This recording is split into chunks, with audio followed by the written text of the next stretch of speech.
Hello again.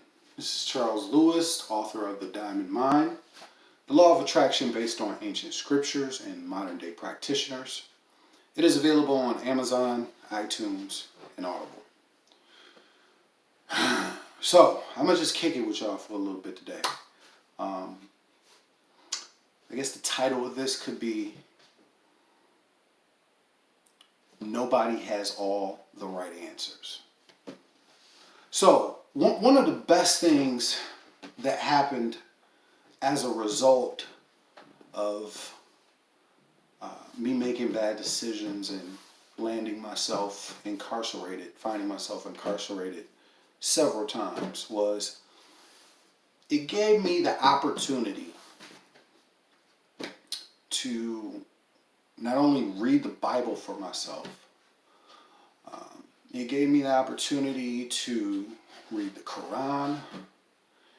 It gave me the opportunity and the time to be able to study all the religions, most of them. So I studied Buddhism, Hinduism, Judaism,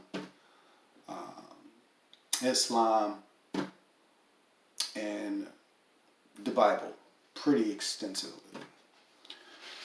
And it was a beautiful, beautiful experience because you know what I learned?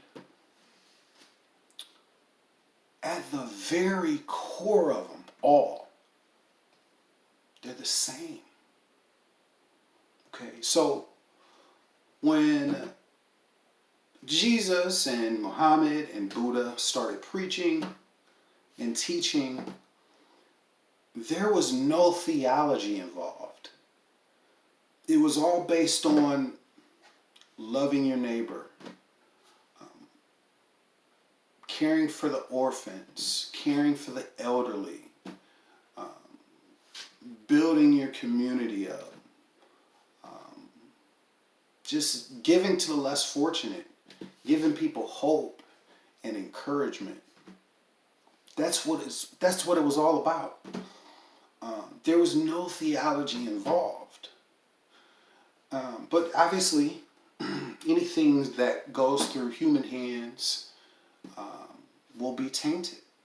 I mean, people understood that whoever controls the narrative of religion controls the people. Okay? So, people have a innate fear of the unknown. And what happens after you pass over is unknown, right? There are a couple of different perspectives on what happens when you leave this planet or when you leave this body. But for the most part, it is unknown. The only thing that we know for sure is that we're spirit now. We were spirit before we got here. We'll be spirit when we leave. That's all we know. Okay? But where religion thrives is the fact that they give you an answer. Okay? And based on people's need to believe in something and to have an answer based on their fear of the unknown, it don't matter how goofy that answer is. They're willing to accept anything than nothing at all. So that's how people control you. That's how religion controls you. Now, religion isn't the worst thing in the world. I mean, it gives people a moral compass. It lets people be a part of something. It espouses some good moral values. There's a lot of good things that can come out of religion, but it's deeper than that. It's not supposed to be about religion. It's about a relationship. Because Jesus didn't teach religion. He taught relationship. Muhammad didn't teach religion. He taught relationship. Buddha did not teach religion. He taught relationship. So let's look at what religion has done. As a result of man getting a hold of spirituality and using it to control people and to make enormous tons of money on it,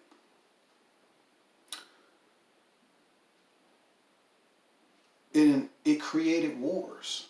I mean, we've lost millions and millions of lives based on religious wars. It's just unfathomable. It also convicts you, and I spoke about this in a previous video. When you're condemned and you feel guilty and you feel like you're not doing enough, or you somehow need to pay for your sins, you are a prime target for people that's willing to take advantage of somebody that has a fear of the unknown, because they're going to lead you through fear and reward, the fear of eternal hellfire, right? I don't know if that's true or not, but it sounds goofy. They talk about burning flesh and gnashing of teeth. Well, number one, there is no flesh to burn and there are no teeth to gnash, right? You're not in a physical body anymore when you leave here. They talk about heaven in terms of streets of gold in the Bible. Islam talks about a paradise where men get 40 virgins. That's a hell of a motivation. Trust me. They believe it. They believe it. And you know what? Do they really believe it? Or are people... have people gotten to the point where they're just going to say they believe it just in case it might be true? There's a lot of just in case Christians and Muslims out there. They know it's goofy. They know what people are teaching them just sounds ridiculous. But let me just believe in it, just in case, just so I'm covered. What you need to get to is the point where you're okay with not knowing. You know that God loves you. He wants the best for you. And He's going to never leave or forsake you as you walk through this physical experience. And whatever happens afterwards is what happens. We can't control that. And this is where a lot of stress comes from. A lot of stress comes from, and like I said, there's 110 million people that die from ailments that are directly related to stress. Where does stress come from?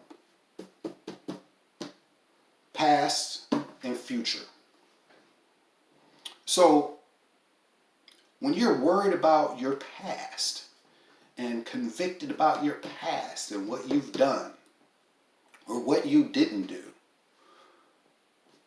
it brings stress.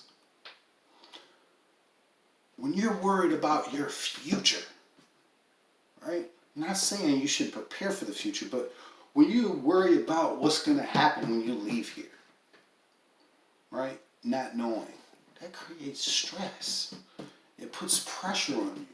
When you have that pressure, not only are you not in a psychological state where you can create efficiently, but it kills your body. Like, it just kills your body, cell by cell. And, before you know it, all kind of different stuff has jumped on you. And anyway, nobody has all the answers. You know what? My whole thing is this, okay? My whole purpose is to try to help you heal yourself, both physically and spiritually, okay? Now there's a marriage of the two, spiritual and physical. And when something jumps on you, when you're having a tough time, you want to hit it from both ends, especially if it's some type of ailment that you're afflicted with. You got to attack it from both ends. Now, yes, miracles are a thing. You know, you can speak the word and touch somebody and it'll just flee. I've seen people just pray their pain away or their ailment away, or a group of people projecting prayers and love towards a person can change that situation.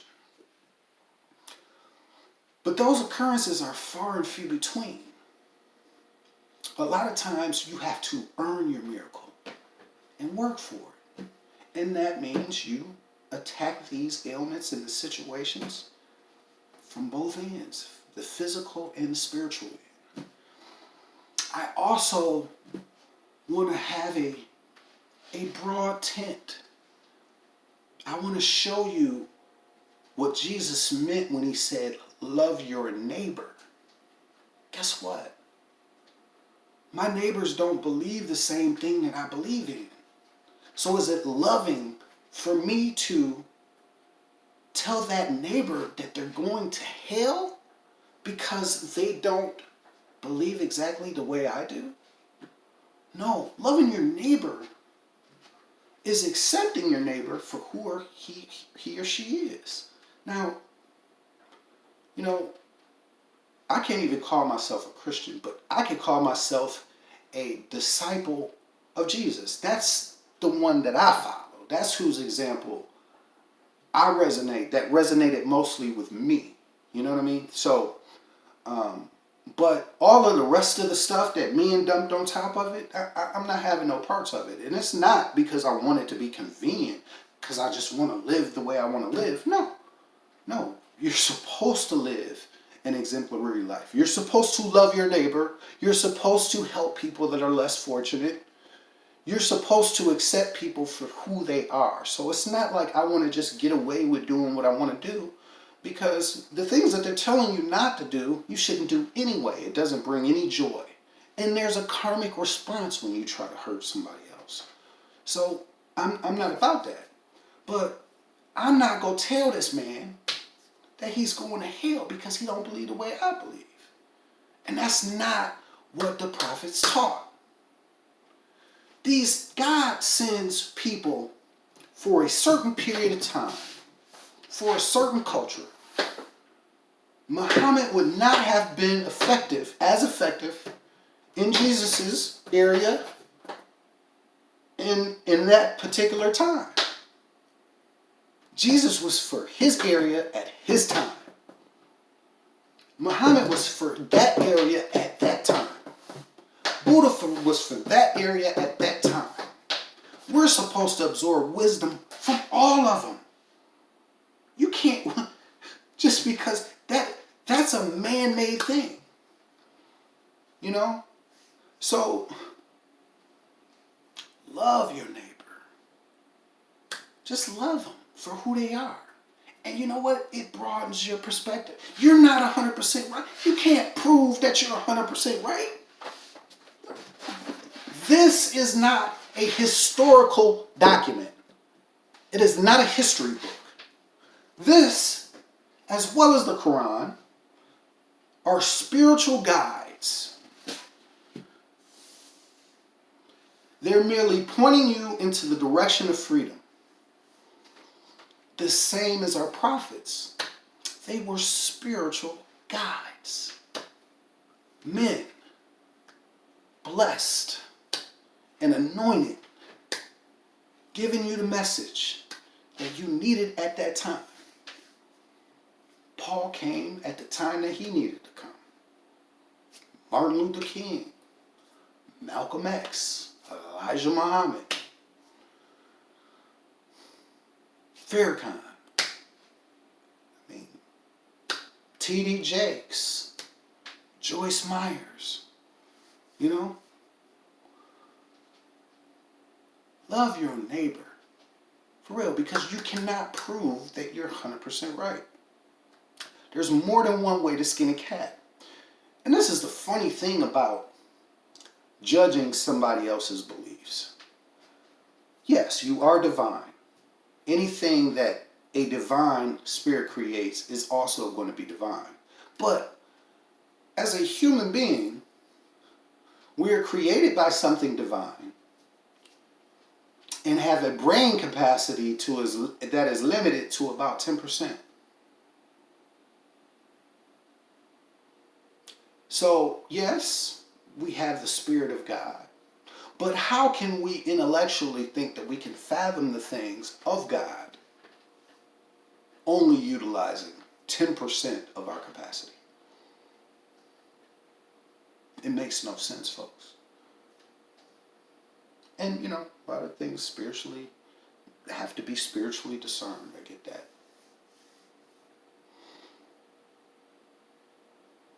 But judgment and convicting somebody else, there's nothing spiritual about that.